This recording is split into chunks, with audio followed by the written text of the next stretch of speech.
Breaking news, Trump's court sentencing is on January 10th, and this is what they don't want you to know about it. Things are getting crazy. Make sure you stick all the way to the end. I'm going to fill you in case you don't know what exactly is happening undercover or behind the scenes with the new president of the United States. Now, January 10th, mark that date. It's going to be a day that shakes America. President Trump is facing allegations according to some hush money case in Manhattan. They say 34 counts, but is it really about justice, or is this just a calculated move to hold him back from the inauguration date? I think we all kind of know where it's going. Many people believe that it's just a calculated move to silence him before he's back in the Oval Office. Tell me what you think down in the comments. Prosecutors claim that Trump falsified business records to hide payments during the 2016 election campaign. Payments that were tied to personal matters.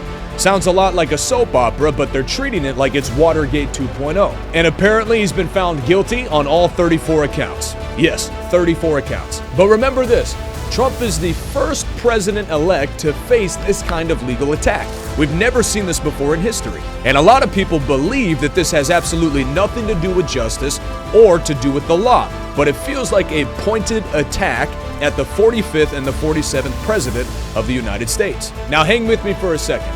Consider the timing. Consider the sentencing only a few days before the inauguration.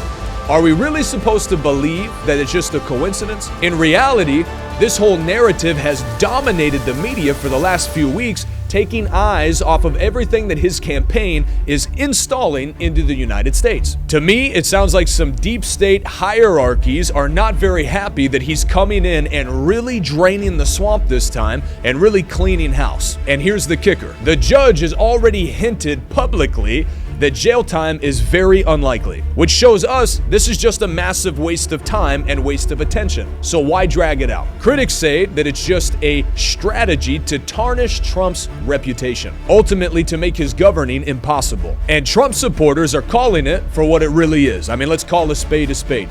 Sounds like a witch hunt to me. I think that they see this as the establishment's last attempt to stop a move that's stronger than ever before. They're not just going after Trump, they're going after every strong, Bible-believing, conservative Christian just like you who wants to see the swamp drained out of our government. From the border to healthcare to everything in between, all the wasted money and all of the agencies that make no sense. The reality is they don't want to lose their jobs and they don't want to be drained out of the government. They want to live on tenure inside of the United States government, paid for by your tax dollars, and they don't want to see Trump come in and strip them out. But here's the good news. Trump's legal team is not backing down. They're hitting this thing head on. They've already announced big plans to appeal, and trust me, they're playing the long game here. This isn't over, not even by a long shot. Now, meanwhile, financial penalties and business restrictions could hit hard, but when has that ever stopped Trump? He's very well known for bouncing back and hitting harder anytime he's been pushed. Now, what about the next big hiccup here? What is the media's role?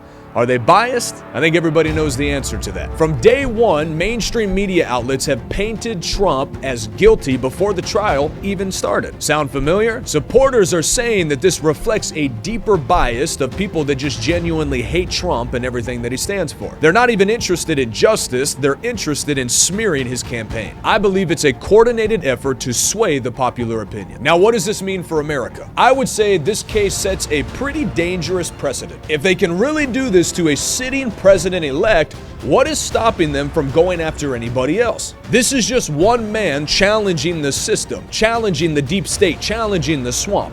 If they're doing all of this to throw him off, not to mention he's not just some random guy. He's a multi-billionaire. He's arguably the most famous person in the world, and yet they're even doing their best to crack down on him. The reality is the intersection between law and politics has never been messier or more dangerous, as you saw with both of the assassination attempts. Now, in conclusion, the reality is that January 10th is not just about Trump.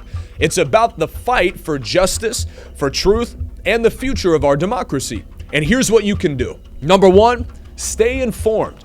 Don't just accept the media narratives. Push back against false media. Number two, give this video a thumbs up. Share it with somebody so that they can know that there is an immediate attack against the future president, that they are doing everything in their power to hold back freedom in this nation. And number three, stand with Trump.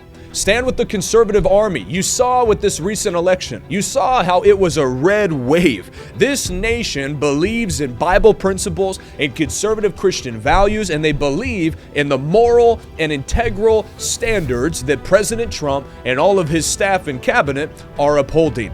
Be one of those that has a backbone. Be one of those that pushes back against the New World Order and pushes back against the demonic agenda in the last days. Because here's the reality. The narrative wants you silent. The establishment wants your mouth to be taped shut. But together, as conservatives, together as patriots, we can be louder and more effective than ever before. And most importantly, serve God with your whole heart in these last days. The hand of God, I believe, is on President Trump. The hand of God is on this great nation. And God is not done with America, and God is not done with you. The reality is, right now, we need to stand like we've never stood before. It is getting crazier and crazier every day in 2025 in the United States of America. If you just missed the most recent terrorist attack in New Orleans or the explosion that happened at Trump's Tower in Las Vegas, go check out the video where I unpack everything and I show you the deeper meaning behind these attacks. The video is right here on your screen, and make sure to subscribe and check out my content for more. I'll see you on the next video.